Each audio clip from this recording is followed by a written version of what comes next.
Hi, this is Dr. Justin here, and today's talk is on sleep issues. I think everyone knows someone that has a sleep problem, or maybe you do yourself.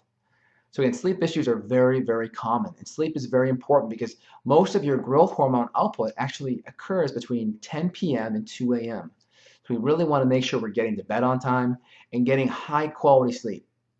So when we go to sleep, we actually go into 4 phases of deep sleep. So we start off at phase one, and then as we get into deeper phase two, then we hit phase three and phase four, which are considered REM sleep. And this is where a lot of the restoration occurs.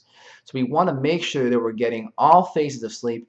So essentially, we go from phase one to two to three to four, and then we go back out four to three to two to one.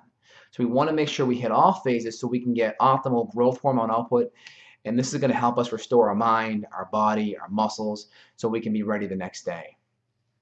There are common sleep aids out there on the pharmaceutical side, like Ambien and Lunesta, and these may help us sleep, but one of the big side effects of these medications is you don't feel rested when you wake up. And the reason why that happens is because we only get into phase one and phase two sleep. We don't really get into the deeper phase three and phase four sleep cycles, so our sleep isn't as restorative. We aren't able to restore our neurochemicals and our body and our growth hormone levels optimally, so we don't feel as good in the morning. So why is that? So some of the common factors why we can't get to sleep is we just have too much energy before bed. We maybe have our cortisol levels are high, or we have too much anxiety. So what's driving that? Well, the first things first is our sleep environment. Is our temperature right? I like 65 to 69 degrees Fahrenheit for a temperature in the bedroom. This is very important so we don't wake up sweating. If you are waking up sweating, sometimes it's helpful to wear socks or to wear more clothes, because some people, they overheat because they actually aren't wearing enough clothes. Their body starts increasing the body temperature, and then it overshoots and you start sweating. So if the temperature is correct in the room and you're not wearing too many blankets, try putting some additional clothes on. That may help your body regulate its temperature better. Next is lights. If we're having lights in the room, alarm clocks, a night light on, maybe being exposed to too much TV or tablet or laptop in bed, the lights are going to essentially stimulate cortisol, and cortisol's on a seesaw with melatonin. So when cortisol raises, melatonin drops.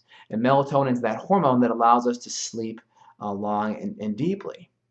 So again, a lot of the solutions don't resolve around just taking melatonin. We want to actually do the things on the lifestyle side that will allow our body to essentially relax and decrease cortisol and increase melatonin naturally. So the sleep stuff like the lights, decreasing TV right before bed, decreasing laptop use, making sure our curtains are really dark and keep outside light out, keeping alarm clock lights down, keeping the cell phones away from the bed, all other light, just keeping it totally out of the room so it's pitch black. And make sure you put your cell phone on airplane mode so we don't have that EMF floating around the room, which can help keep us up as well. So what can you do on the supplement side? Well, there are some specific amino acids that can be used to help lower cortisol. I'm a big fan of phosphorylated serine, and I'm really a big fan of looking at your adrenals before bed. So there are tests such as known as a cortisol rhythm test that can measure your cortisol throughout the entire day. And cortisol typically is high in the morning to help us wake up and lower at night. So it's really good to get this test done so you can see where your cortisol levels are at. And if they are elevated at night, using some specific serine amino acids can actually help lower that cortisol level and allow you to start to relax more. Also, there are some natural herbs such as valerian and L-theanine and things like that, lemon balm, that are natural benzodiazepines like a Xanax. It's more of a natural approach without the side effects, and it can help reduce that anxiety so it's easier for you to relax around bedtime and so you don't feel so anxious. But doing all the lifestyle things are going to help tremendously. All right, now what if you're waking up in the middle of the night? Well, some of the main driving factors of waking up can be essentially low blood sugar.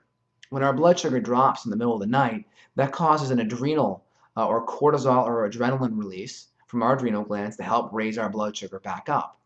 And when our blood sugar comes back up, it wakes us up so that we feel a little bit jittery, maybe our heart's palpitating or beating a little faster when we get up, and that's because our blood sugar dropped.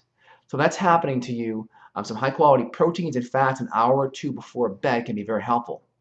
Many people say, well, you shouldn't eat before bed, but I'm a strong advocate. If you're not getting a little bit of protein and fat a couple hours before bed, your blood sugar may drop in the middle of the night and you may wake up. And also, some people wake up as well if they're having toxicity issues. in Chinese medicine, the liver hours between 1 and 2 a.m. So if you're consistently waking up at the same time, looking at toxicity exposure or running an organic acid test in regards to toxicity can be helpful so you can see what pathways are not working properly. So there are many things that can be used. I'm a big fan of not going after melatonin right away. There are a lot of natural things that can be used, specific amino acid blends and herbal blends that can be used first. Evaluate exactly what's driving your sleep issues and then fix it specifically. If you have any other questions or in regards to your sleep issues, feel free and visit justinhealth.com. You can watch more of our videos and or call or email the office. We look forward to helping you. Thanks. I hope you enjoyed the video.